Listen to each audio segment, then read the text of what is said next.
On July 15, 1991, Master Cheng Yen traveled to Changhua, Taiwan, to appeal to the public for the victims of eastern China's massive flood, which battered 19 provinces. Due to the political tension between China and Taiwan, efforts to help the troubled country were mostly confronted with condemnation or, at best, apathy. Despite the general air of disapproval, Tzu Chi volunteers set aside their misgivings and bravely went out onto the streets to canvass for donations. The effort for China's flood victims marked the beginning of the foundation's fundraising campaigns, charity sales, and charity work in China. Tzu Chi volunteers holding red collection boxes smile brightly as they bow to pedestrians to canvass donations for China's flood victims. Some raise funds by selling flowers to passing cars. This was Taipei 20 years ago. Our slogan was, donate $10 or $1,000, give what you can.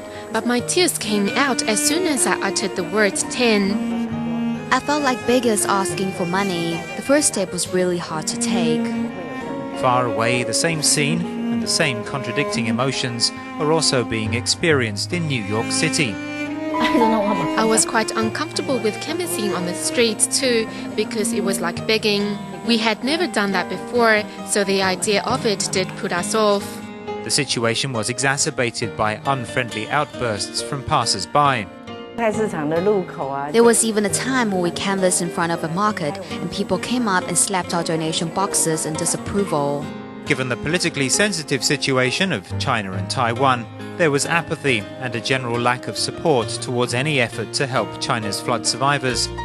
However, the plight of 220 million disaster victims struck Master Cheng Yen deeply.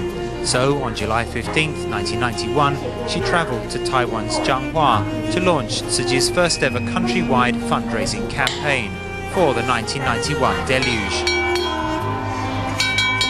On December 25th of the same year, the peace bell rings at the Tzu Chi charity fair held in National Taiwan University. Fairgoers know that every purchase they make will contribute to help make the post-flood winter easier for those living across the strait. The charity sale lasted 6 hours and attracted 150,000 visitors. When we opened the collection boxes with a knife, we were thrilled to see stacks of $1,000 bills. People in Taiwan are not apathetic. They're passionate about giving. No matter how much the donation is, the love behind each contribution is a great motivation for the volunteers. It is very natural for us to canvass now. Every donation means one more good Samaritan and one more act of love in Taiwan. 20 years ago, a Buddhist nun's determination to save suffering souls had awakened the love of many others. Thereafter, such fundraising campaigns have been held for the 1999 Turkey and Taiwan earthquakes, the 2004 Asian tsunami, Hurricane Katrina in 2005, and Typhoon Morakot in 2009.